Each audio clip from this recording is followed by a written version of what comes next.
والصلاة والسلام على سيد الأنبياء والمرسلين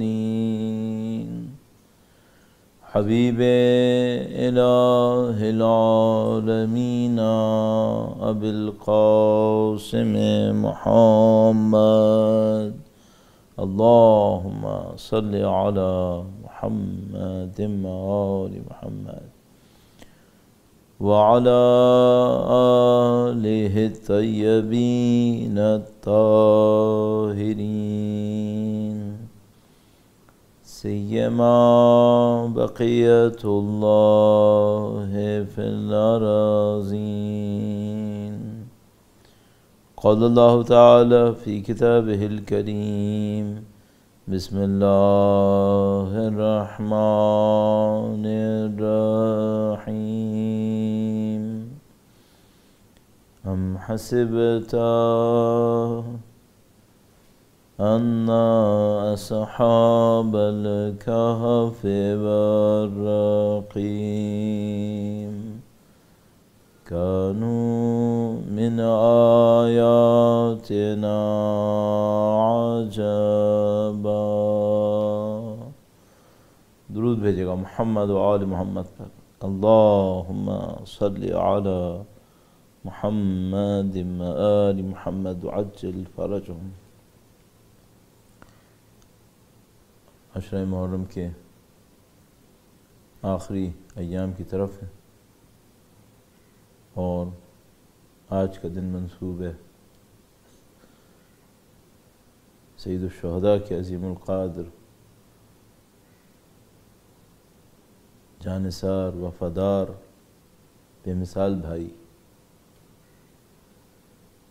لشکر حسین کے علم بردار اور بحق امیر المومنین کے جو خود علم بردار تھے، نبی خدا کے علم بردار جو علم بردار کا بیٹا ہے، مولا ابو الفضل کی شہادت کی تسلیت وقت کے امام کے حضور پیش کرنے کے لیے خاندان اہل بیت اطہار علیہ السلام کے تمام افراد کے حضور پیش کرنے کے لیے درود بھیجیں محمد و آل محمد پر. اللہم صلی علی محمد و آل محمد وعجل فرجهم. واقعہ کربلا کی ایک ایک ہستی ایسے انسانی صفات اور کمالات پر مشتمل ہے کہ ان کی شہادت پوری انسانیت کے لیے بہت بڑی ایک ذمہ داری ہے. ایک ایک فرد صاحب کمال ہے اور ان کے کمالات ایسے مرتبے کے اوپر فائز ہیں کہ جس کی مثال ملنا مشکل ہے. اس اعتبار سے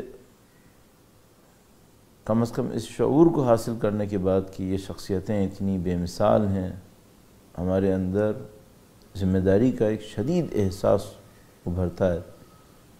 وہ یہ کہ خدایا تو نے جو ہمیں ان کے ذکر کی نعمت نصیب کی ہے، ان کے ذکر کی فضیلت نصیب کی ہے، خدایا ہماری ذمہ داری کیا ہے، کس طریقے سے ہم نے ان ذمہ داریوں کو انجام دینا ہے. اور لطف خدا ہے کہ عزاداری سید الشہداء میں ہماری زندگی کی کچھ لمحات گزریں کہ انشاءاللہ قیامت کے دن خدا کے سامنے اس عبادت کے ذریعے سے سرخرو ہو سکیں، توسل حاصل کر سکیں، قرب حاصل کر سکیں خاندان اس عصمت و طہارت کا انشاءاللہ تعالی. پروردگار انشاءاللہ آپ جہاں کہیں بھی ہوں اس عزاداری کو آپ سے اور ہم سے قبول فرمائیں انشاءاللہ تعالی. اور قیامت کے دن سید الشہداء کی والدہ گرامی اور اہل بیت اطہار علیہ السلام کی کے تعارف کا محور قرار پانے والی بنت رسول اللہ کی شفاعت نصیب فرمائے انشاءاللہ تعالی. درود بھیجے گا محمد و آل محمد پر. اللہم صلی علی محمد و آل محمد وعجل فرجهم. شہادت امام حسین اور احیاء دین ہمارا موضوع، اور اس موضوع کے حوالے سے عرائض پیش کرتے ہوئے ہم نے احیاء قرآن کریم کو بیان کرنے کی کوشش کی کہ کس طریقے سے سید الشہداء کی شہادت نے قرآن کریم کو ایک احیاء نصیب کیا، قرآن کریم کے قوانین کے اوپر لوگوں کا یقین قائم کیا، اور سید الشہداء جو بار بار قرآن کریم سے استفادہ فرما رہے تھے، اشارہ فرما رہے تھے، کچھ مفاہیم کو لوگوں نے سمجھنے کی کوشش کی۔ کیوں سید الشہداء جب مدینے سے چل رہے تھے تو حضرت موسیٰ علیہ السلام کو یاد کیا، جب حضرت موسیٰ علیہ السلام مصر سے نکل کر فلسطین کی طرف روانہ ہوئے، اور کیوں جب سید الشہداء کربلا کی طرف گامزن تھے تو حضرت یحییٰ علیہ السلام کو یاد کر رہے تھے۔ ایک ایک آیہ کریمہ جو سید الشہداء نے ارشاد فرمائی، اس کے پیچھے مقصد اور ان مفاہیم پر توجہ کے لیے سید الشہداء ارشاد فرما رہے تھے جو قرآن کریم میں موجود۔ کل ہم نے مجلس میں عرائض پیش کرنے کی کوشش کی تھی کہ سید الشہداء نے اسلامی ثقافت کو کس طریقے سے زندہ کیا، اور اس اسلامی ثقافت کے احیاء میں جو بہت بڑا ایک اہم موضوع تھا اس کی طرف اشارہ ہوا، اور ہم ظاہر ہے کہ معذرت خواہ ہیں ان دیکھنے والوں سے کہ جو دوسرے چینلز کے اوپر دیکھنے کی کوشش کر رہے تھے۔ کل یہ توفیق نصیب نہیں ہو سکی کہ ہم دوسرے چینلز کے اوپر، یوٹیوب کے اوپر، مختلف جگہوں کے اوپر نشر کر سکیں، اور صحیح ریکارڈ بھی نہیں کیا جا سکا، تو ہم کوشش کریں گے کہ آج مختصر سا تعارف دیتے ہوئے جو کل عرض ہوا اور اس کے اندر آج کے نکات اضافہ کرتے ہوئے بیان کریں گے انشاءاللہ تعالیٰ۔ پروردگار قبول فرمائے۔ ایک بار پھر درود بھیجے گا محمد و آل محمد پر، اللہم صلی علی محمد و آل محمد وعجل فرجہم۔ جب سے انسان اس زمین کے اوپر ہے، ایک معاملہ پہلے دن سے انسان کے سامنے ہے، اور خدا تعالیٰ نے قرآن کریم میں اس کو ارشاد فرمایا، اس کی تفصیل کی اس وقت گنجائش نہیں ہے، وہ یہ کہ انسان اس مادی زندگی کے ساتھ اپنا انٹریکشن کس لیول کے اوپر رکھے۔ کچھ چیزیں جو اس دنیا میں رہنے کے تقاضے ہیں، وہ تقاضے پورے کرنے پڑیں گے، اسلام نے بھی قبول کیا۔ لہذا جب اللہ کے نبی کو یہ خبر ملی کہ آپ کے کچھ ماننے والے پہاڑوں کا رخ کر رہے ہیں، جنگلوں کا رخ کر رہے ہیں، شدیداً اللہ کے نبی ناراحت ہوئے، اور تقریباً غضب کے عالم میں منبر پہ تشریف لے گئے اور لوگوں کو کہا کہ ہرگز اس کام کی اجازت دین اسلام کے اندر نہیں ہے، کوئی اس کام کو انجام نہ دے۔ اور خدا تعالیٰ نے مذمت کی کہ اگر حضرت عیسیٰ علیہ السلام کے ماننے والوں میں سے کسی نے رہبانیت کو اختیار کیا تو خدا تعالیٰ نے مذمت کی، فرمایا یہ ہم نے حکم نہیں دیا تھا، ابتدعوہا، یہ ان کی بدعت تھی، انہوں نے جو دین کے اندر نیا حکم ڈال دیا، خدا تعالیٰ نے یہ حکم نہیں دیا۔ تو خدا تعالیٰ نے حکم دیا ہے کہ زندگی اسی طرح انسانی معاشروں کے اندر گزرے گی، لوگوں کے ساتھ انٹریکشن میں، رشتوں کو خدا تعالیٰ نے اہمیت دی، نعتوں کو اہمیت دی، ہمسایوں کو اہمیت دی۔ ظاہر ہے کہ اگر کوئی شخص پہاڑوں پہ جا کے رہنا شروع کر دے، غاروں میں جا کے رہنا شروع کر دے تو وہ ان تمام کو پامال کر رہا ہوگا، اور یہ الہی قوانین ہیں جن کو پامال کرنے کی اجازت نہیں ہے۔ تو جب انسان اس انسانی معاشرے کے اندر رہ رہا ہوگا تو وہاں پر ایک بہت بڑا سوال ہے، وہ یہ کہ اپنی دینی ذمہ داریوں میں اپنی معاشی زندگی کو، میٹیریل لائف کو کس طریقے سے مینیج کرے، اور یہیں پر انسان کی نفس پرستی آتی ہے۔ تو انسان کے اندر بھوک ہے، اور یقیناً اس بھوک کو ختم کرنے کے لیے اسے کھانے کی ضرورت ہے، اس کے لیے اسے قدیم زمانے میں مثلا جنگل میں جانا پڑے گا، شکار کرنا پڑے گا، بعد کے زمانے میں کھیتی باڑی کرنی پڑے گی، مثلا آج کے زمانے میں کوئی جاب کرنا پڑے گی، کوئی بزنس کرنا پڑے گا۔ تو کیا اسلام بھوک کا انکار کرے گا؟ وہ رہبانیت ہوگی، نہیں کرے گا۔ اس کے تقاضے پورے کرنے ہیں یا دوسروں کے سامنے ہاتھ پھیلانا ہے؟ دوسروں کے سامنے ہاتھ پھیلانا صحیح نہیں ہے، اس کے تقاضے پورے کرنے ہیں۔ جب وہ تقاضے پورے کرنے جاتا ہے تو نفس طلبی، جاہ طلبی، شہوت پسندی، یہ سب بیچ میں آتی ہے۔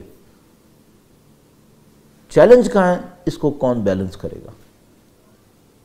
کہ کتنا خداوند متعال نے حکم دیا تھا کہ جسم اور جسمانی ضرورتوں کو پورا کرو، اور کون سی وہ لائن ہے جس کے بعد اب خدا کا حکم جسمانی ضرورت پوری کرنا معاملہ نہیں ہے، یہاں پہ اب صرف نفس پرستی ہے، یہاں پہ صرف اپنی خواہشات کو پورا کرنا ہے۔ یہ شروع سے ایک چیلنج ہے، اور اس چیلنج کے اندر بڑے بڑے لوگ شکار ہوئے۔ یعنی آپ نے اپنی تاریخ کے مطالعے کے اندر بہت دیکھا ہوگا کہ کوئی شخص بڑا عبادت گزار، متقی پرہیزگار، لیکن ایک وقت کے بعد نفس پرستی کا شکار ہو گیا۔ اور ہمارے معاشرے کے اندر بھی یہ مثالیں نظر آتی رہیں گی آپ کو فراوان، کہ کہیں پر ابتدا اچھی ہے، انتہا مناسب نہیں ہے، بہت ایسا ہوتا ہے۔ تو اس کا علاج کیا ہے؟ اور جب سید الشہداء نے اپنی تحریک کا آغاز کیا اور پرچم ہدایت کو یزید کی باطل حکومت کے مقابلے میں سربلند فرمایا، اس موقع پر یہ مشکل کس حد میں تھی؟ اور اسی کے ساتھ مجھے یہ بھی عرض کرنا ہوگا کہ اگر یہ مشکل آ جاتی ہے تو پھر آگے کیا ہوتا ہے؟ تو ان باتوں کو تھوڑا سا وقت کی تو ضرورت ہے، لیکن ہم کوشش کریں گے جتنا مختصر ہو سکے اس کو عرض کریں، اور انشاءاللہ اس کے مقابلے میں، اس چیلنج کے مقابلے میں جو سید الشہداء کی تعلیمات ہیں ان کے اوپر غور کریں، جس پر میں نے اور آپ نے اب عمل کرنا ہے انشاءاللہ تعالی۔ درود بھیجے گا محمد و آل محمد پر۔ اللہم صلی علی محمد آل محمد عجل فرجہم۔ اور یہ بھی عرض کرتا چلوں کہ بھئی آج کا جو زمانہ ہے جس کے اندر میں اور آپ زندگی گزار رہے ہیں، انشاءاللہ کہ یہ غیبت کے اختتام کا زمانہ ہو انشاءاللہ تعالی۔ یہ جو زمانہ جس میں اور آپ زندگی گزار رہے ہیں، یہ بدترین مادہ پرستی کے زمانوں میں سے ہے۔ اگر میں احتیاط کروں اور کہوں بدترین زمانوں میں سے ہے، نہ کہوں کہ یہی بدترین ہے، اور امکان یہ ہے کہ یہ بدترین ہوگا، شواہد تو یہی کہہ رہے ہیں کہ یہ بدترین ہے۔ کیا نشانی ہے بدترین ہونے کی؟ ثقافتوں کا بالکل پلٹ جانا۔ جو ثواب تھا وہ گویا گناہ بن گیا، جو گناہ تھا وہ گویا ثواب ہو گیا۔ اب ظاہر ہے کہ آج کی دنیا میں ویکیبلری گناہ اور ثواب نہیں ہے، آج کی دنیا میں ویکیبلری رسپیکٹ ہے۔ مثال کے طور پر پاپولیرٹی ہے، فیم ہے۔ تو کل جس چیز کے اوپر بدنامی ہوتی تھی آج اس پہ شہرت ہو رہی ہے، اور کل جس چیز کو سمجھا جاتا تھا کہ یہ قابل احترام ہے، آج اس چیز کو نعوذ باللہ تعالی کہیں حماقت، کہیں بزدلی، کہیں نہیں معلوم کیا کیا عناوین دے دی گئے۔ تو سخت زمانہ ہے اس اعتبار سے کہ بھئی کوئی انسان اگر راہ ہدایت کے اوپر چلنا چاہے تو سب سے پہلے تو یہ دیکھیے کہ جو دنیا چل رہی ہے وہ صحیح بھی ہے یا غلط ہے۔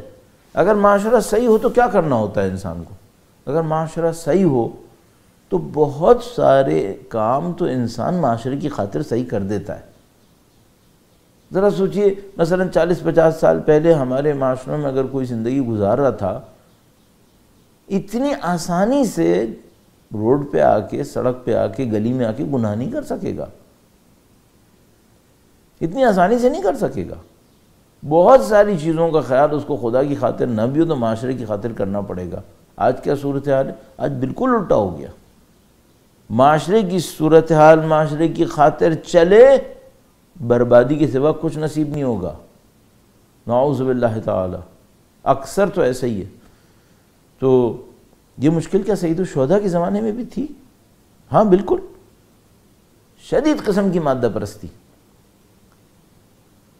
شاید اس سطح کی نہ ہو جس سطح کی آج ہمیں نظر آ رہی ہے، لیکن بہرحال اتنا کنفرم ہے کہ اتنی سطح پہ آ گئی تھی کہ پھر خدا کا حکم نظروں سے غائب ہو گیا تھا، پھر نبی اولاد نبی کا احترام نظروں سے ختم ہو گیا تھا۔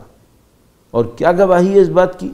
بہترین گواہی سید الشہداء کا خطبہ ہے، کہ جس میں سید الشہداء ارشاد فرما رہے ہیں کہ بھئی تم نے مجھے خط لکھا تھا، اور اس کے بعد جب ان سے کہا گیا کہ بھئی انہوں نے جب سید الشہداء کے سامنے کسی نے کہا کہ ہم نے خط نہیں لکھا تھا، سید الشہداء نے بوری بھر کے سامنے رکھ دیا، کہا یہ ان کے تمہارے خطوط، نام تمہارے لکھے ہوئے ہیں، نقاب لگا کے کیا سمجھتے ہو کہ پہچانے نہیں جا رہے؟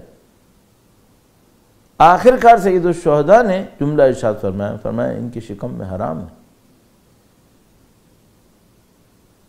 ابن زیاد کا حرام پیسہ کھا چکے ہیں، لے چکے ہیں، اور معمولاً علماء بیان کرتے ہیں، کہتے ہیں کہ یہ جو لقمہ حرام ہے یہ تاثیر میں اتنا بدبخت ہے کہ تنہا کھڑے ہوئے سید الشہداء کی آواز اس حرام کھانے والے کو نہیں آتی. پھر اسے کہاں رسول اللہ کی آواز آئے گی، جس کو سامنے کھڑے ہوئے مظلوم اور زخموں میں چور امام کا وجود نظر نہیں آ رہا حرام کھانے کی وجہ سے، اسے پردہ غیبت میں امام کی مظلومیت نظر آئے گی. تو یہ جو مادہ پرستی ہے یہ رنگ دکھاتی ہے کہ جب یہ مادہ پرستی بڑھتی ہے، خواہشات انسان کی، نفس پرستیاں، تو یہ سر عام کفر نہیں کرتا. آپ نے کہیں سنا ہے کہ کسی کوفہ کے قبیلے کے سردار نے کھڑے ہو کر کہا میں خدا کو نہیں مانتا؟ نہیں، بظاہر مسلمان تھے، نمازیں بھی پڑھ رہے تھے، اور اگر یہ سخت جملہ بھی عرض کرتا چلوں کہ سید الشہداء کی شہادت کے چند دن کے بعد اظہار افسوس بھی کر رہے تھے. دعووں کے اندر نہیں معلوم کتنے بڑے بڑے دعویٰ کرنے کے بعد میں اظہار پشیمانی بھی کیا. یہ جو قیام توابین تھا یہ کیا تھا؟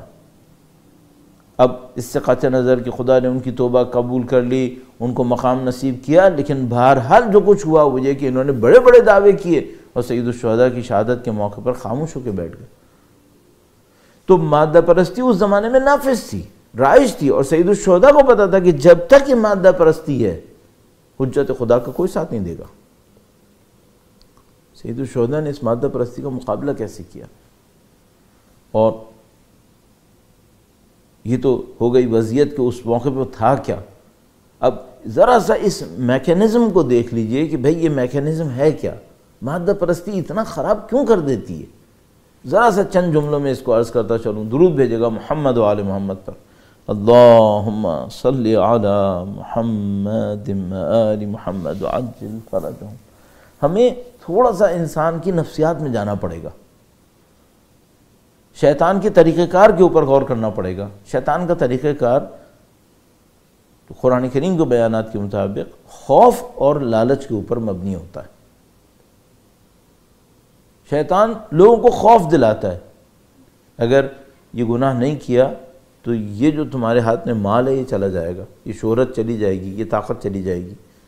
خوف دلاتا ہے ہاتھ سے جانے کا، یا خوف دلاتا ہے محروم رہ جانے کا. اگر تم نے یہ کام نہیں کیا نا تو دیکھو اتنی شہرت مل سکتی ہے تمہیں، یہ نہیں ملے گی. پھر اتنی دولت مل سکتی ہے، یہ نہیں ملے گی، اس طاقت سے تم محروم رہ جاؤ گے. تو یا تو جو آ رہی ہو اس کا خوف دلاتا ہے کہ تم نے کیا تو نہیں آئے گی، یا جو ہے اس کا خوف دلاتا ہے نہیں کیا تو چلی جائے گی.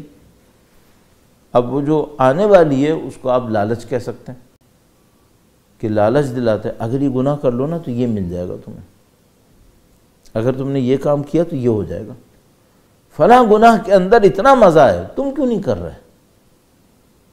تو آپ مثال کے طور پر لاکھ اپنے بچوں کو سمجھائیں بیٹا فلاں نہ کرو فلاں نہ کرو، سب کر رہے ہیں اور اس کے بقول انجوائے بھی کر رہے ہیں، تو میں کیوں نہ کروں. اب یہاں پر ایک سوال ہے ہمارا، وہ یہ کہ بھئی یہ جو انسان کے اندر مادہ پرستی ہے، لذت پرستی ہے، یہ ساری غلط ہے؟ نہیں، سب غلط نہیں ہے. اس کی بنیاد کا انکار نہیں کیا جا سکتا کہ انسان کی جڑوں کے اندر ہے. اگر لذت پرستی ساری بری ہوتی تو خدا کیوں جنت کی لذتیں یاد دلا رہا ہے؟ خدا نے بھی تو جنت کی لذتیں یاد دلائی ہیں نا. اس کا مطلب ہے یہ لذت پرستی بری چیز نہیں ہے. اگر ہدف میں رکاوٹ بنے تب بری ہے، ہدف پورا کرنے کے اوپر ملے تو پھر تو بالکل صحیح ہے. تو اب دین کا حکم اس لذت پرستی کے چیپٹر میں کیا ہے؟ یہاں باریک جگہ ہے تھوڑی سی، اس کو ہمیں بہت احتیاط سے دیکھنا ہوگا، اور یہی وہ جگہ ہے جہاں پہ ہم لوگ غلطیاں کر رہے ہوتے ہیں.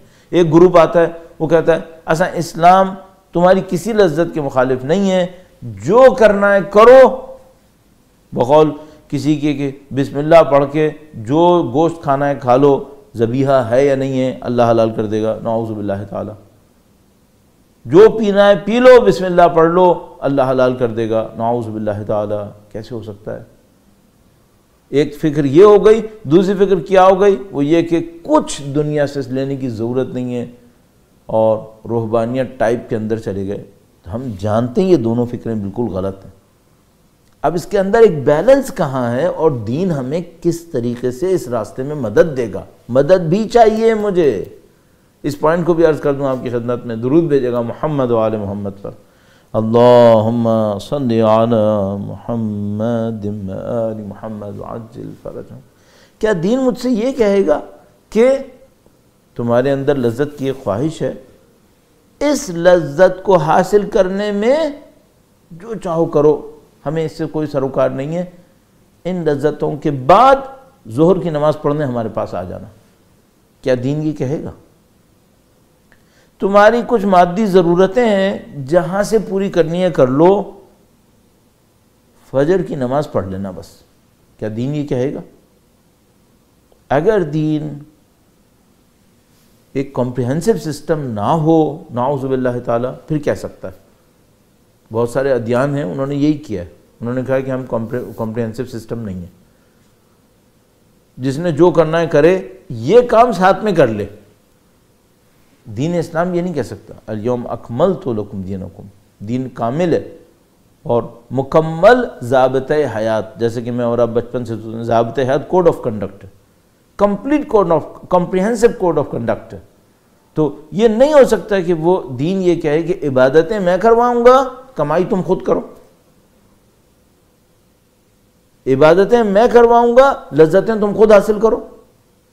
نہیں، اسلام یہ نہیں کہہ سکتا۔ اگر اسلام یہ نہیں کہہ سکتا تو اب اسلام کا انٹریکشن ان چیزوں سے کس طریقے سے ہے؟ اور یہ میری اور آپ کی لائف سے اٹیچڈ ہے۔ اسلام مدد کرے گا ہماری کمائی میں یا نہیں کرے گا؟ بالکل کرے گا۔ باؤنڈریز کیا ہیں؟ طریقہ کار کیا ہے؟ اب یہاں پر ہم سید الشہداء اور اہل بیت اطہار علیہ السلام کی اس فکر کو لے کر بیان کرنے کی کوشش کرتے ہیں۔ اتنا سارا پرابلم بیان ہو گیا، اب آئیے یہ فکر کیا فکر ہے؟ درود بھیجے گا محمد و آل محمد پر، اللہم صلی علی محمد و آل محمد وعجل فرجہم۔ ضرورتوں کو قبول کیا، ہاتھ نہیں پھیلائیں گے آپ کمائیں گے، لذتوں سے محروم نہیں کریں گے آپ لذتوں کو حاصل کریں گے، اصول قبول ہو گیا۔ اس کے بعد ہم سے یہ کہا جا رہا ہے 2-3 باتیں بہت بیسک۔ اگر تم لذتوں اور کمائی میں اللہ کے گناہ کے راستے پر گئے تو یقین رکھنا کہ جس لذت اور جس کمائی کو تم حاصل کرنا چاہ رہے ہو، جو تم چاہ رہے ہو وہ نہیں ہوگا۔ بس یہ انکار نہیں کر رہے کہ گناہ کے راستے سے نہیں ملے گی، مل سکتی ہے، یعنی مجھے کمائی چاہیے، یہ حلال سے بھی مل سکتی ہے، حرام سے بھی مل سکتی ہے۔ کوئی مجھ سے یہ نہ کہ مولانا ہم نے فلاں آدمی کو دیکھا وہ غلط راستے پہ چلا اتنا بڑا بلینر ہو گیا، ہاں بالکل ہو سکتا ہے، کوئی مشکل نہیں ہے۔ فلاں آدمی کو دیکھا ہے وہ حرام کے راستے پہ چلا ہے، بڑا انجوائے کرتا ہے، بالکل ہو سکتا ہے، کوئی مشکل نہیں ہے، یہ ہو سکتا ہے۔ بس اگر کوئی شخص یہ کہے مجھے کمائی کرنی ہے، ایک راستہ ہے یا 2 راستے ہیں؟ 2 راستے ہیں، حلال بھی ہے حرام بھی ہے۔ لذتیں حاصل کرنی ہے، ایک راستہ ہے 2 راستے ہیں، حلال بھی ہے حرام بھی ہے۔ اہل بیت کی تعلیمات کیا کہتی ہیں؟ کہتی ہیں اگر تم حرام کے راستے پر گئے، جن چیزوں کو تم حاصل کرنا چاہ رہے ہو ان سے تم محروم رہو گے۔ ہم نے تو دیکھا ہے بلینر بن گئے، تو پھر وہ ہم سے کہیں گے یہ دیکھنا یہ جو بلینر بنے ہیں اس کے نتیجے میں جو کچھ ان کو ملا اینڈ میں جا کر وہ کیا ہے؟ یعنی اب یہاں پہ 2 چیپٹرز اور سامنے آتے ہیں۔ کیا انسان کی ضرورتیں صرف چند گھنٹے کی لذت ہوتی ہیں؟ ابھی میں آخرت کی بات نہیں کر رہا ہوں، وہ دوسرا چیپٹر ہے دنیا کے اوپر۔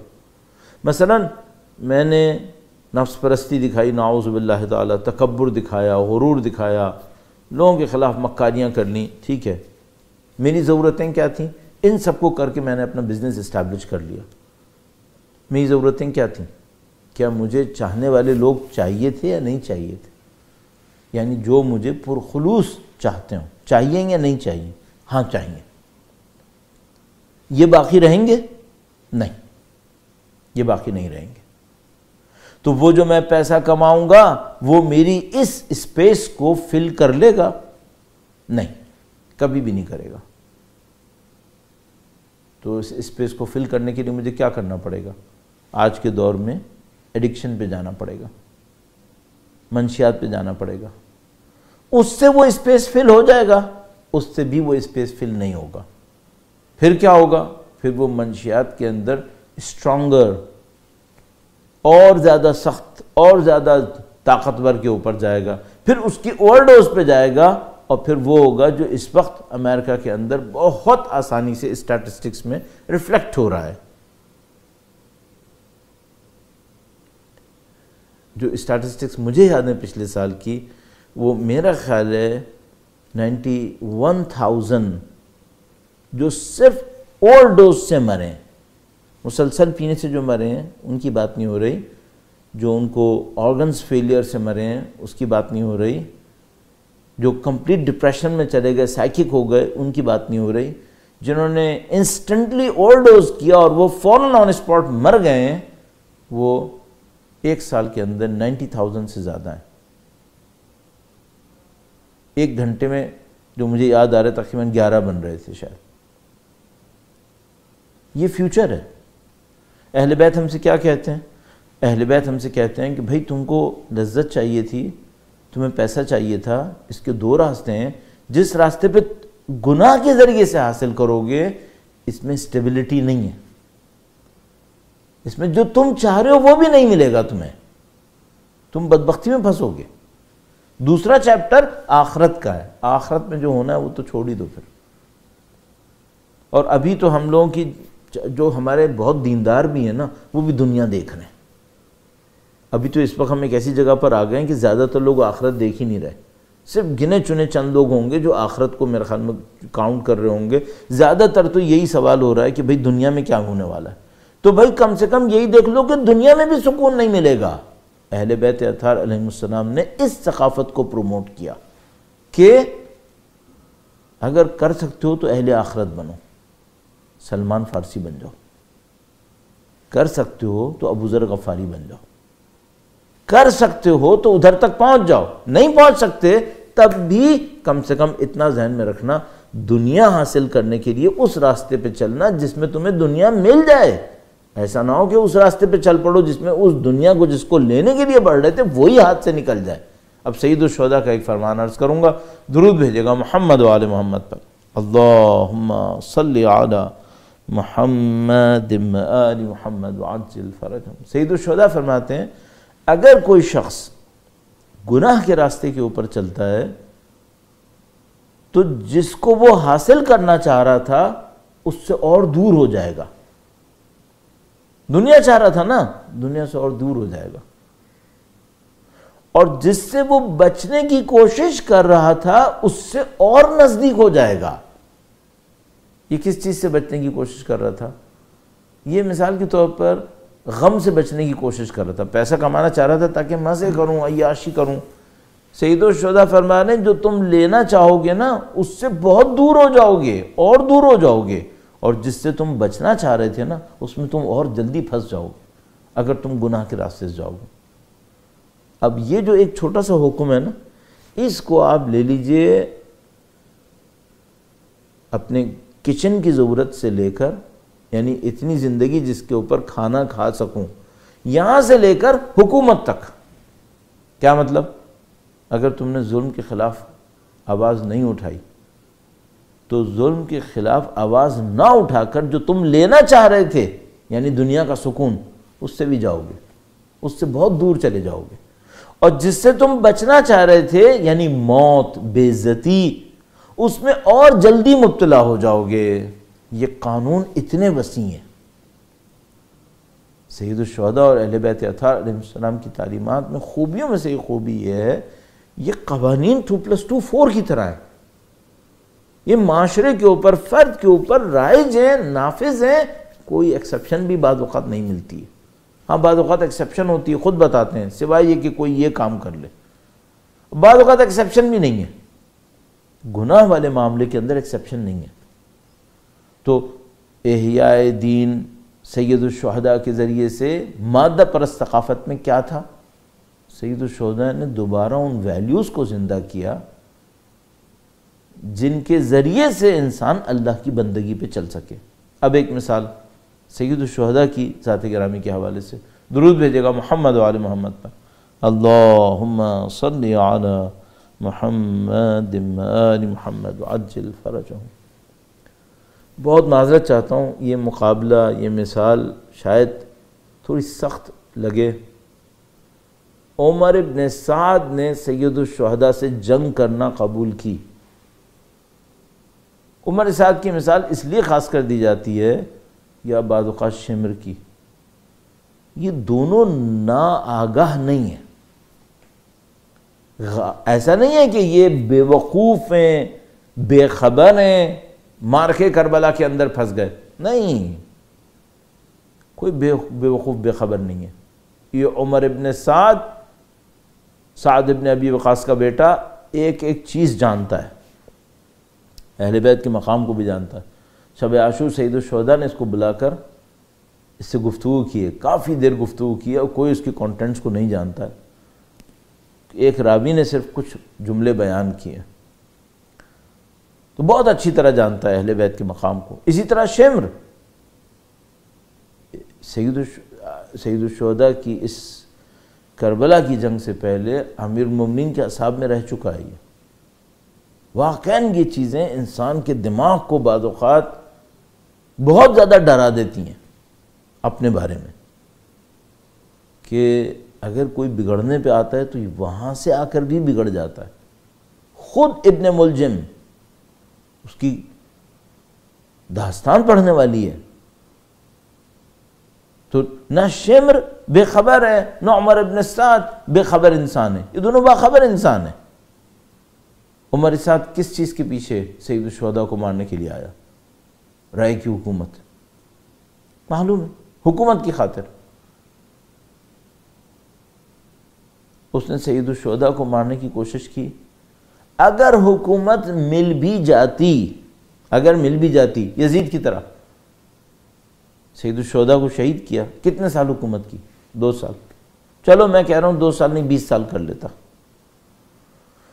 کس کی طرح؟ ہارون الرشید کی طرح، مامون الرشید کی طرح بڑی بڑی حکومتیں بنا لیتا. اب اس کے مقابلے میں کون ہے؟ اس کے مقابلے میں امام حسین سلام اللہ علیہ. کوئی مقابلہ ہے دونوں کا؟ عزت، احترام، معاشرے میں حیثیت، لوگوں کے دلوں پہ حکومت، آخرت کا مقام تو بعد کی بات. دنیا کے اندر صرف بات کر رہا ہوں. کوئی مقابلہ ہے؟ اچھا، وہ جو 2 سال زندہ رہا شمر، یزید اور شمر اور عمر سعد کن حالات میں زندہ رہے؟ وہ جو مامون الرشید اور ہارون الرشید حتیٰ زندہ رہے، حکومتوں کے اوپر بیٹھے ہوئے، کن حالات میں زندہ رہے؟ ان کے دلوں کے اوپر کیا کیفیت تھی؟ جا کے دیکھو. اس کے بعد دیکھو کہ اس خدا کے راستے میں طاقت کتنی ہے. سید الشہداء نے اپنی شہادت سے اس فکر کو زندہ کیا کہ دیکھو دنیا پرستی کا انجام دیکھ لو، اور جو میرے ساتھ چلا اس کا بھی مقدر تم خود دیکھ لو، پھر خود فیصلہ کرو. یہ احیاء درس کے ذریعے سے نہیں ہو سکتا تھا. احیاء کے لیے ضروری کیا ہوتا ہے؟ ثقافت کے احیاء کے لیے کیا ضروری ہوتا ہے؟ مجھے ایک بس پوائنٹ اور عرض کرنا ہے آپ کی خدمت میں. درود بھیجے گا محمد و آل محمد پر. اللہم صلی علی محمد و آل محمد وعجل فرجہم. ثقافت کے احیاء کے لیے بہت ضروری ہوتا ہے کہ جس ثقافت کو آپ زندہ کرنا چاہتے ہیں اس کی عملی مثال لوگوں کو دکھا دیں. عملی مثال دکھا دیجئے. معذرت کے ساتھ، جب تک دین سکھانے والے مادہ پرستی سے اپنے ساتھ ساتھ دکھاتے رہیں گے، کوئی دین نہیں سیکھے گا ان سے۔ یعنی میرے جیسا دین سکھانے والا طالب علم اگر مادہ پرستی بھی دکھائے تو لوگوں کا حق ہے کہ مجھ سے دین نہ سیکھیں۔ کیوں؟ کیونکہ وہ مجھ سے یہ کہیں گے کہ اگر تم جو دین سکھا رہے ہو اس میں اتنی ہی حقانیت ہوتی تو تم خود دین کی تعلیمات کے خلاف کیوں چل رہے ہو؟ کیا دین نے مادہ پرستی کہی تھی؟ کیا دین نے پیسے کے ذریعے سے حق اور باطل کو طے کرنے کا کہا تھا کہیں پہ؟ تو جو تم خود حرکت کر رہے ہو کہ پیسے کی خاطر کام کرتے ہو، پیسے کی خاطر ہاں کرتے ہو، پیسے کی خاطر نہ کرتے ہو، یہ تو خود دین کی تعلیمات کے خلاف ہے۔ اس شخص سے کوئی دین نہیں سیکھے گا۔ عقل مند کو تو نہیں سیکھنا چاہیے۔ یہ بالکل ایسے ہی ہے جیسے کوئی ڈاکٹر مجھ سے یہ کہے کہ میرے پاس کورونا کا علاج ہے اور وہ علاج مثال کے طور پر لاکھ روپے کا ہے اور خود کورونا میں مر رہا ہو اور میڈیسن اس کے برابر میں رکھی ہو۔ بندے خدا، تیرے پاس اگر علاج ہے تو خود اس میڈیسن کو کیوں نہیں لے رہا ہے اپنے علاج کے لیے؟ تو اگر کوئی مجھ سے یہ کہے کہ میں دین کے اندر تمہیں بے نیاز کروا دوں گا دین پر عمل کر کے، اور خود مجھ سے پھر نیاز مندی اور فخر کا اظہار کرے، تو بھائی تم کون سا دین بیچ رہے ہو پھر یہاں پہ؟ اہل بیت اطہار علیہ السلام نے جو کارنامہ کیا وہ یہ کہ دین کی تعلیمات کو اس کی تمام تر عظمت کے ساتھ اپنی ذات میں عمل میں لا کر دکھایا، عام حالات میں نہیں، دنیا کے سخت ترین حالات میں،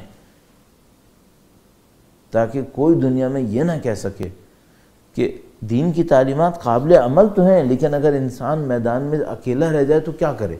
سید الشہداء حضرت یوسف علیہ السلام کے ذریعے سے خدا متعال نے تمام انسانوں کے اوپر پاکیزگی کی حجت قائم کر دی، ہمارے پاس روایات میں ہے۔ حضرت سلیمان کے ذریعے سے طاقتوروں کے اوپر حجت قائم کر دی۔ دیکھو طاقت تھی میرے بندے کے پاس، اس نے کیا کیا؟ چونٹی کو دبانے کے برابر بھی مخالفت نہیں کی۔ مولا امیر المومنین کے ذریعے سے شمشیر کی بھرپور طاقت کے ساتھ مظلوم کا ساتھ دینے کے لیے حجت قائم کر دی۔ کسی کے پاس ہے وہ طاقت جو علی کی شمشیر میں تھی سلام اللہ علیہ؟ کبھی یہ شمشیر کسی ناحق کے لیے اٹھی ہو؟ کبھی یہ شمشیر حتیٰ اپنے غصے کے لیے اٹھی ہو؟ حجت قائم کر دی۔ سید الشہداء کے ذریعے سے پوری دنیا کے اوپر حجت قائم کر دی، کمزور ترین حالات میں حق پر باقی رہنے کے لیے۔ اللہ اکبر۔ وہ جو سید الشہداء کے جملات ہیں وہ سمجھ میں آتے ہیں۔ ان الداعی ابن الداعی قد رکزنی بین اثنتین السلۃ والذلہ وہیہات من الذلہ۔ تنہائی میں عزت پہ باقی رہنا، تنہائی میں حق پر باقی رہنا، اس بے نسب انسان فرزند بے نسب نے مجھے دو انتخاب کے درمیان لا کر کھڑا کر دیا ہے، السلۃ والذلہ۔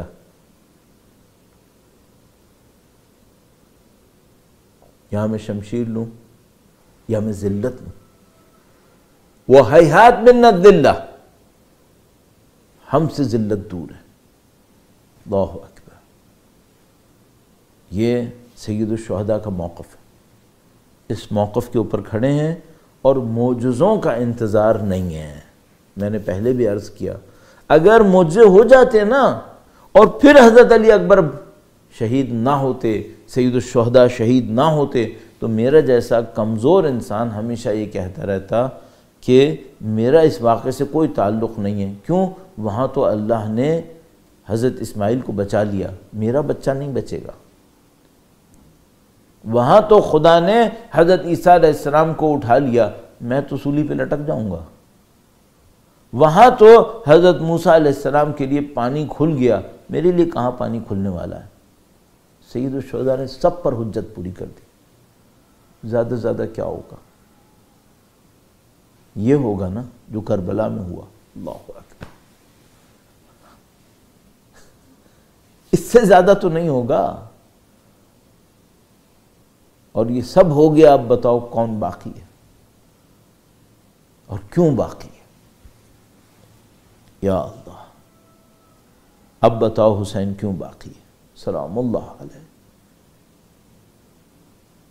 کون سی طاقت باقی رکھ رہی ہے؟ یہ دنیا کا معجزہ نہیں ہے عزاداری؟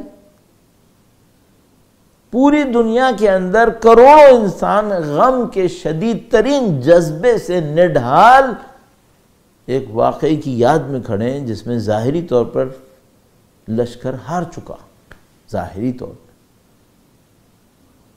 پوری دنیا کے کروڑوں انسان کسی بھی سینٹرل آرگنائزیشن کے بغیر اس کام کو انجام دینے میں کمیٹڈ ہیں۔ آپ کیوں کمیٹڈ ہیں اپنے علاقے کے اندر کہ مجھے یہ کرنا ہے؟ اور دنیا کے کونے خدروں کے اندر، افریقہ کے حتیٰ جنگلوں کے اندر، صحراؤں کے اندر بڑا عجیب کام ہوا ہے واقعاً آخری 30-40 سال کے اندر جو افریقہ میں ہوا ہے۔ یہ سب لوگ کیوں ہیں؟ کیا ہے؟ سید الشہداء کا عشق، سید الشہداء کی قربانی ہے، سید الشہداء کا خلوص اور اصحاب سید الشہداء کا خلوص۔ میں نے 2-3 دن پہلے آپ کی خدمت میں عرض کیا، معا ہونا، ساتھ ہونا بہت بڑی ذمہ داری ہے۔ ہم نے نوح کو نجات دی اور جو ان کے ساتھ تھے، اور امام سید الشہداء کے معاملے میں الذین بذلوا مہجہم دون الحسین، السلام علی الحسین وعلی علی ابن الحسین وعلی اولاد الحسین وعلی اصحاب الحسین الذین بذلوا مہجہم دون الحسین علیہ السلام۔ یا اللہ، اصحاب حسین، اصحاب حسین۔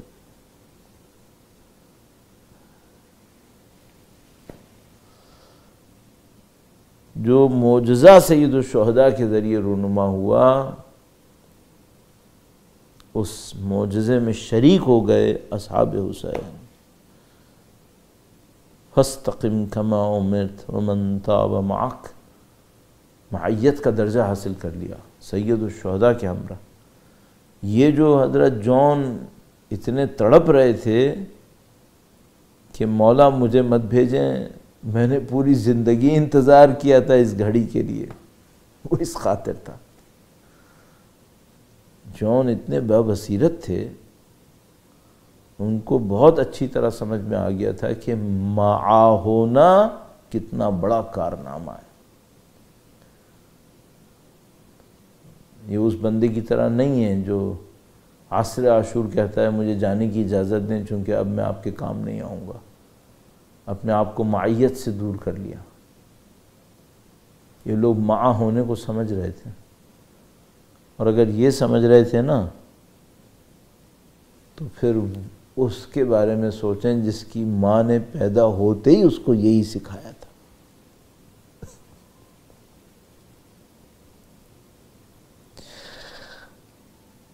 یا اللہ، کتنی عظیم الشان شخصیت ہے مولا ابو الفضل العباس علیہ السلام کی۔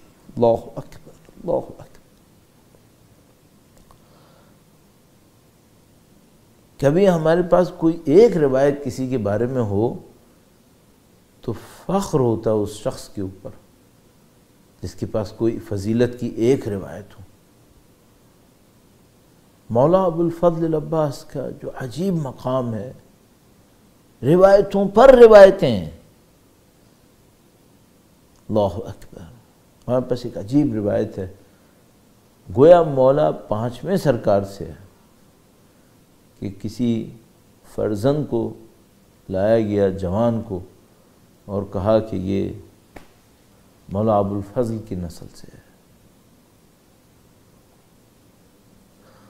5ویں امام کو چچا عباس یاد آ گئے، سر جھکا لیا، مولا کا نام بار بار لیا اور فرمایا کہ چچا عباس کا بڑا مقام ہے۔ رشتوں میں اس بات کو، بعد کی نسلوں میں بھی وہی رشتہ کہا جاتا ہے جو پچھلی نسل میں تھا، کہا ان کا بڑا مقام ہے۔ گویا پانچویں امام سے ہی روایت ہے یا مولا چھٹے سرکار سے روایت ہے، بڑی عجیب روایت ہے، کہا چچا عباس کا وہ مقام ہے کہ دنیا کے سارے شہداء چچا عباس کے مقام کے اوپر حسرت کرتے ہیں۔ کیوں نہ ہو؟ شہیدوں کے قافلے کے سردار حسین اور دربان مولا ابو الفضل العباس، مولا ابو الفضل کا ایک مقام ہے۔ عزیزو، ایک عجیب روایت ہے، انسان بعض اوقات سوچتا ہے شاید یہ روایت نہیں کہنا چاہیے، بیان کرنا سخت ہے، اس کو دفاع کرنا بعض اوقات سخت نہ پڑ جائے، لیکن بہرحال روایت موجود ہے۔ روایت موجود ہے جب مولا سید الشہداء نے مولا ابو الفضل سے شب عاشور کہا کہ بھائی دشمن سے ایک رات کا وقت لے کر آئیں۔ ایسا مجھے معاف کیجیے گا اگر میں اس کو ابھی تشریح نہ کر سکوں آپ کے سامنے۔ جب سید الشہداء نے اپنے بھائی سے کہا کہ آپ وقت دے کر آئیں تو بڑا عجیب ایک جملہ کہا، بنفسی انت یا اخی، اے میرے بھائی میری جان تجھ پر قربان۔ اللہ عباس تو وہ ہیں کہ جن کی والدہ نے شہزادوں کو وہ مقام دیا کہ مولا ابو الفضل العباس نے گویا بچپن سے سمجھ دیا کہ میرا آقا یہ ہے، میں بھائی ہونے کے قابل نہیں ہوں، یہ میرا آقا ہے، یہ میرا حاکم ہے، یہ میرا مالک ہے، کبھی بھائی خطاب نہیں کیا۔ اور سید الشہداء مولا ابو الفضل کے مقام کو ایسا دیکھ رہے ہیں کہ فرما رہے ہیں بنفسی انت یا اخی، اے میرے بھائی میری جان تجھ پہ قربان۔ کیا مقام ہے مولا ابو الفضل کا۔ عزیزو، بڑے بڑے عرفاء نے مولا ابو الفضل کے نہر کے اوپر حملہ کرنے اور واپسی کے حالات کو ایسے جملوں میں بیان کیا ہے کہ اگر میں ابھی آپ کے سامنے بیان کروں میرے لیے مشکل پڑ جائے گی کہ میں کیسے اس کو دفاع کروں، جبکہ جانتا ہوں کہ قابل دفاع ہیں، لیکن وہ مقام ہے مولا ابو الفضل العباس کا۔ اللہ اکبر، اللہ اکبر۔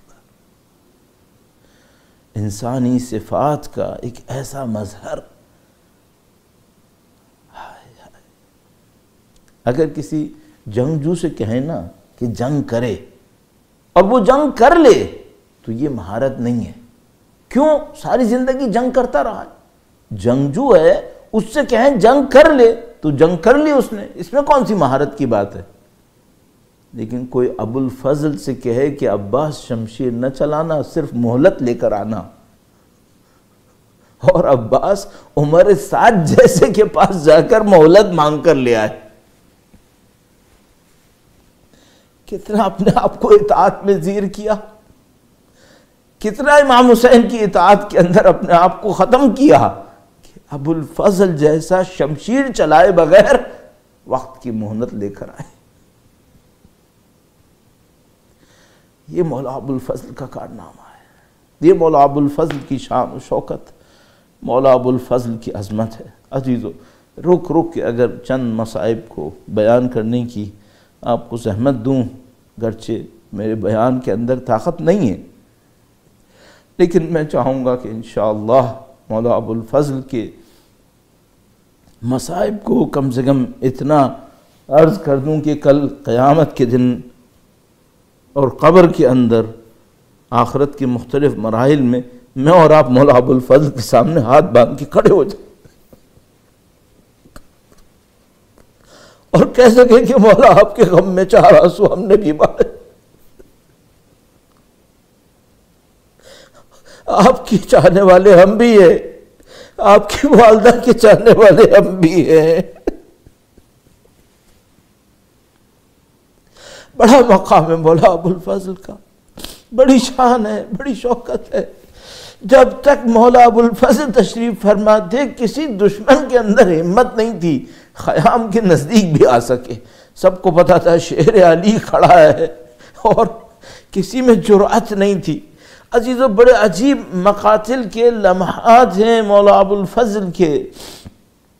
شیخ مفید کی یہ روایت بہت کم لوگ بیان کرتے ہیں. شیخ مفید نے اس واقعے کو بیان کیا ہے. کبھی موقع ملے تو آپ اس کی تفصیل دیکھیے گا، میں جرأت نہیں کروں گا. وہ یہ کہ کس طریقے سے ایک موقع آیا ہے جب مولا ابوالفضل اور سید الشہداء نے دونوں نے مل کر حملہ کیا ہے. کس طریقے سے ایک موقع آیا ہے جب دونوں نے مل کر شان و شوکت کے ساتھ حملہ کیا ہے، اور اس وقت دشمنوں کو یاد دلایا کہ دیکھو علی کے بیٹے کے سامنے تم نہیں کھڑے ہو سکتے، تم علی کے بیٹوں کا مقابلہ نہیں کر سکتے. بڑا شان کا ایک مرحلہ تھا. بہرحال ایک موقع آیا جب مولا ابوالفضل اپنے آقا کے سامنے آیا اور کہا کہ مولا اب جانے کی اجازت دے دیجیے. جو کتنا کٹھن ہوا ہوگا سید الشہداء کے لیے. وہ بھائی جس کے ہونے سے امام حسین احساس کرتے تھے کہ میری کمر مضبوط ہے، کوئی میرے اوپر حملہ نہیں ہے، آج وہ بھائی جانے کے لیے کہہ رہا ہے. اور سید الشہداء کو معلوم تھا کہ اب جب عباس جائے گا تو اس کے بعد پھر کیا ہونے والا ہے. بس ایک موقع پر مولا ابوالفضل کو دیکھا، اور ابوالفضل نے جب سید الشہداء کی طرف دیکھا تو بس اتنا کہا مولا اب لشکر ختم ہو گیا، اب میں کس کا علم بردار. کوئی یہ جملے زبان سے بھی شاید نہ کہے ہوں، بس آنکھوں میں دیکھ کر کہہ دیا ہو کہ مولا اب اجازت دے دیجئے، اب بچوں کی پیاس کی آواز برداشت نہیں ہوتی ہے. گویا مولا ابوالفضل کے جانے پر بی بی زینب سلام اللہ علیہا کو سمجھ میں آ گیا.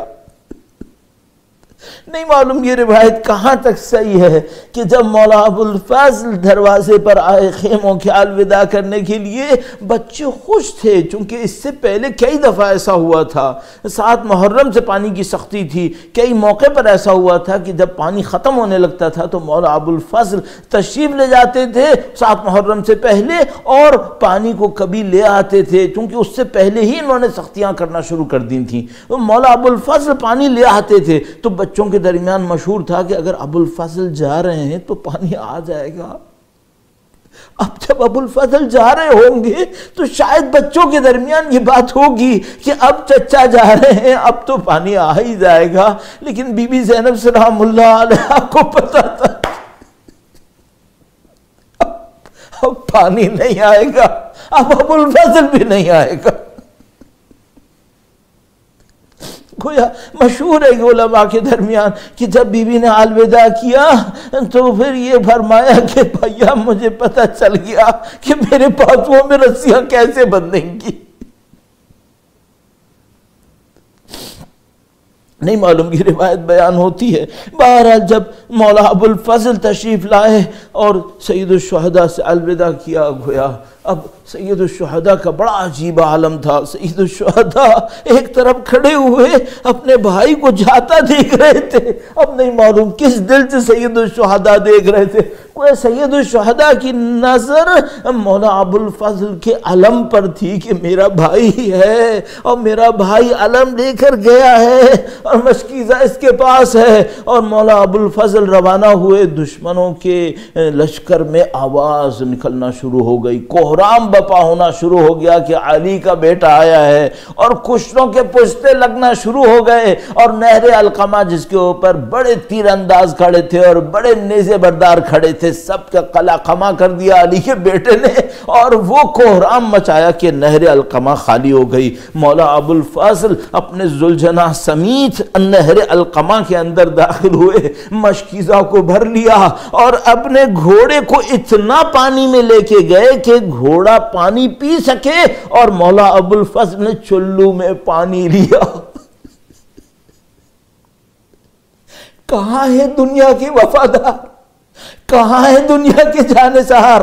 آ کر ابوالفضل کی اس ایک ادا کو دیکھیں. پانی کو ہاتھ میں لیا، پھر پانی کو زمین پر مارا پانی کے اوپر، اور بس ایک شعر پڑھا، اے میرے نفس یہ کیسے ہو سکتا ہے کہ حسین نہ ہو اور تو رہ جائے، تو پانی پی لے اور حسین پیاسا ہو، حسین کے بچے پیاسے ہو۔ مولا ابو الفضل اسی پیاس کے عالم میں پانی سے باہر آ گئے، اب سب کچھ ہو گیا۔ مولا ابو الفضل لے کر چلے۔ عزیزو، بعض اوقات زندگی کسی ایک ہدف کی وجہ سے سمٹ کر اتنی سی بن جاتی ہے۔ بڑی زندگی ہوتی ہے، 40 سال 50 سال انسان نے زندگی گزاری ہوتی ہے، لیکن بعض اوقات ہدف اتنے سی جگہ کے اوپر آ جاتا ہے، میری ساری زندگی اس جگہ پر ہے، اس ہدف پر ہے۔ تو عزیزو، اگر یہ جملہ میں صحیح عرض کر سکوں کہ ابو الفضل کی زندگی مشکیزہ میں آ گئی تھی کہ بس یہ پانی امام حسین کے بچوں کے خشک لبوں تک پہنچے، یہ عباس کی زندگی کا مقصد بن گیا تھا۔ مولا ابو الفضل واپس آنا شروع ہوئے، اب کوہرام کا وقت آ گیا، اب دشمنوں کے درمیان یہ ندا اٹھی کہ اگر یہ پانی حسین کے خیموں تک پہنچ گیا تو پھر علی کے بیٹے کا کوئی مقابلہ نہیں کر سکے گا، اور دشمنوں نے آوازیں نکالنا شروع کر دیں کہ دیکھو روک لو ورنہ تم میں سے کوئی نہیں بچے گا، عباس اور حسین دونوں مل کر تمہارے لشکر کو ختم کر ڈالیں گے۔ پورا لشکر جمع ہو گیا، اور وہی جو پست لوگوں کی حرکتیں تھیں، شمشیروں کی جگہ پتھروں کے اوپر اور نیزوں کے اوپر وار کرنا شروع کر دیے۔ مولا ابو الفضل نے لڑنا شروع کیا، کبھی ایک سمت سے لڑتے تھے، کبھی دوسری سمت سے لڑتے تھے۔ اس دوران میں کچھ لوگ پناہیں لیتے ہوئے چھپتے چھپاتے ابو الفضل پہ حملہ کرتے آئے۔ بس ایک موقع کے اوپر ایک نے مشکیزہ پہ وار کیا، ابو الفضل نے اپنے پہلو سے گویا مشکیزہ کو بچانے کی کوشش کی تو ایک لعین نے سیدھا ہاتھ کاٹ دیا۔ ابو الفضل نے ایک ہاتھ مشکیزہ پہ قربان کر دیا۔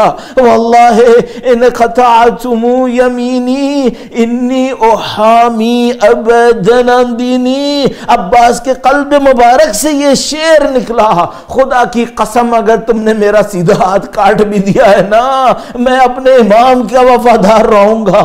بس اب لوگوں کو سمجھ میں آ گیا، اگر عباس کو شہید کرنا ہے تو مشکیزہ کو ہدف بناؤ۔ عباس جان پہ کھیل جائیں گے مشکیزہ بچانے کے لیے۔ مشکیزہ پہ ایک اور حملہ ہوا، عباس نے ایک اور دفعہ اپنا ایک اور بازو قربان کر دیا۔ اب مشکیزہ میں زندگی آ گئی ہے، مشکیزہ لے کے بڑھ رہے ہیں۔ مولا ابو الفضل عباس عزیزو، مقتل شیخ مفید کے اندر ایک عجیب جملہ لکھا ہوا ہے، عجیب جملہ ہے۔ اس میں لکھا ہے تیروں کی بارش ہوتی تھی مشکیزہ پر، عباس کبھی ایک پہلو پہ تیر لیتے تھے، کبھی دوسرے پہلو پہ تیر لیتے تھے۔ یہ تیروں کی بارش اتنی سنگین ہوئی کہ عباس کو اپنا چہرہ آگے کرنا پڑا، چشم مبارک کے اندر تیر گھپ گیا، عباس کی آنکھوں میں تیر لگ گیا۔ عزیزو، اگر ذرا سا رک کر دو واقعات میں آپ کی خدمت میں عرض کروں گا۔ معروف واقعہ ہے، علماء کے نام بھی لکھے ہوئے ہیں۔ ایک عالم ہے جو مولا ابو الفضل کی روضہ مبارک کے اوپر جماعت کی نماز پڑھواتے تھے، اور دونوں کے نام موجود ہیں، اگر کبھی ضرورت پڑی تو عرض کر دوں گا۔ اور ایک عالم تھے، وہ وہاں پر مصائب بیان کرتے ہیں، انہوں نے شیخ مفید کا مقتل میں سے یہ جملے نکال کر بیان کیے کہ چشم سید مولا ابو الفضل میں تیر لگا ہوا تھا، اور اس موقع کو جب یہ بیان کیا، یہ مصائب اتنے سخت تھے کہ لوگوں پہ گریہ شدت کا طاری ہو گیا۔ جب وہ تشریف لائے ممبر سے تو انہوں نے یہ کہا، جو نماز پڑھاتے تھے وہاں پر، انہوں نے کہا فلاں عالم آپ نے یہ مصائب بیان کیے، یہ مصائب بہت سخت ہیں اور ان کو مت بیان کیا کریں، اور وہ جو روایت ہے اس روایت کا پتہ نہیں، اس کی سند میں ضعف ہے، مصائب بھی بہت سخت ہیں، شاید ان کو بیان نہ کریں بہتر ہے۔ کہتے ہیں خواب میں مولا ابو الفضل میرے پاس آئے،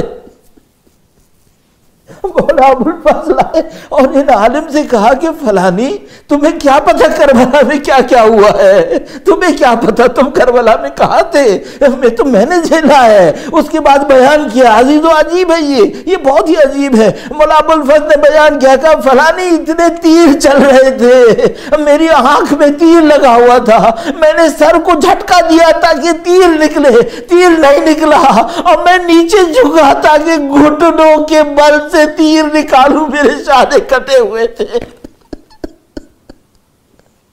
جب جب میں جھکا ہوں تو لائنوں نے گرد میرے سر پہ مارا ہے۔ مولا ابو الفضل اس عالم میں زمین پر آئے، اب گویا سید الشہداء کا وفادار، سید الشہداء کی ایک اور مصیبت کو تجربے سے گزار لیا۔ ایسو یہ ایک واقعہ، ایک دوسرا واقعہ بھی میں آپ کی خدمت میں عرض کروں، اور میں معذرت خواہ ہوں کہ کچھ وقت اور سید الشہداء کے اس بھائی کے غم میں آپ کو رونا ہے، اور انشاءاللہ اجر خدا کے لیے ہے، خدا دینے والا ہے اجر انشاءاللہ تعالی۔ بی بی سیدہ سلام اللہ علیہا ایک اور ذاکر کے خواب میں تشریف لائیں اور کہا کہ فلانی میرے بیٹے کے سارے مصائب کو پوری تفصیل سے پڑھا کرو، اور وہ بڑے پریشان، انہوں نے تمام روایتوں کو دیکھنا شروع کر دیا کہ مولا ابو الفضل کے مصائب میں کون سی روایت ہے جو میں نہیں پڑھ پا رہا ہوں۔ بڑی التجا کی بی بی سے اور کہا، گویا ان کے دوست نے بتایا تھا کہ بی بی نے یہ پیغام دیا ہے، انہوں نے بڑی التجا کی بی بی سے، بی بی مجھے سمجھ میں نہیں آیا کون سا معاملہ رہ گیا۔ تو بی بی نے یہ جملہ خواب میں آ کر کہا کہ میرے شیعوں کو بتاؤ، میرے چاہنے والوں کو بتاؤ کہ اگر کسی کے سینے میں تیر لگے ہوئے ہو اور اس کی دونوں ہاتھ کٹے ہوئے ہو اور وہ زلزلہ سے نیچے گرے تو کیسے گرے گا؟ مولا ابو الفضل مشکیزہ کا پانی بہہ گیا، مولا ابو الفضل زمین پر آئے اور عجیب عالم میں آئے۔ گویا وہ جملہ جو سید الشہداء کے لیے مشہور ہے، نہ زین پر تھے نہ زمین پر تھے، گویا ابو الفضل اس تجربے کو بھی لے کر گئے اپنے بھائی کی طرح پیاس کے ساتھ، اپنے بھائی کی طرح جہاد کے ساتھ، اور یہ معاملہ بھی گزار لیا۔ بس ایک موقع ہے عزیزو، ایک اور عجیب لمحہ ہے یہاں پر، جب مولا ابو الفضل نے دیکھا کہ اب پانی میرے ہاتھ میں نہیں رہا تو عزیزو بیان کرتے ہیں کہ مولا ابو الفضل نے زلجنا کو دوبارہ مہر کی طرف موڑا ہے کہ کہیں ایسا نہ ہو کہ عباس بغیر پانی کے خیموں تک پہنچ جائے، یہ زلزلہ کہیں میرا لاشا لے کر خیموں میں نہ پہنچ جائے۔ اس کو دوبارہ موڑ دیا کہ کہیں خیموں کا رخ نہ کرے۔ ابو الفضل ایک اور طرف زمین پر تشریف لائے، اب ادھر سید الشہداء دیکھ رہے تھے میرے بھیا کا علم لڑکڑا رہا ہے۔ ایک موقع میں دیکھا علم نیچے آ گیا، فرمایا الان ان کسرت ظہری، ارے اب میری قبر ٹوٹ گئی، میری قبر ٹوٹ گئی۔ تشریف لائے مولا ابو الفضل کے پاس۔ اب وہ بات سمجھ میں آتی ہے جو مشہور ہے کہ ایک آنکھ میں دیکھ نہ پا رہے تھے، امام ابو الفضل اپنے بھائی کے چہرے اقدس کو دیکھ نہیں پا رہے تھے، اور جب سید الشہداء نے پوچھا کہ عباس کوئی خواہش کرو، کہا یہ تیر نکالے تھا کہ میں آپ کے رخ انور کی زیارت کرتا ہوا دنیا سے جاؤں۔ فرمایا عباس کچھ اور کہو، کچھ اور خواہش کرو۔ کہا بس مولا میری ایک خواہش ہے، میرا لاشا نہ لے کر جائیے گا، میں غیرت مند ہوں، میں باوفا ہوں، بچے میرا انتظار کر رہے ہوں گے۔ بس ایک موقع ہے عزیز و آخری جملے عرض کروں، ایک موقع ہے جب سید الشہداء خیمے پہ واپس آ گئے، بچوں کے ہاتھ میں گویا پیالے، انہوں نے دیکھا کیا ہوا، عباس کہاں ہے؟ کہا پانی نہ لا سکے، اب وہ نہیں ہے، گویا بچوں نے کوزے توڑ دیے۔ ارے عباس کو بلاؤ، ہمیں پانی نہیں چاہیے، ہمیں چچا عباس دیکھنا۔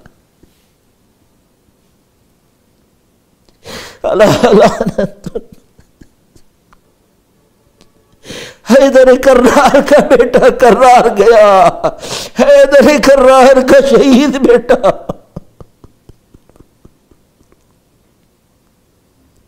لعنت اللہ علی القوم الظالمین، وسيعلم الذين ظلموا أي منقلب ينقلبون. معتم أبو الفضل.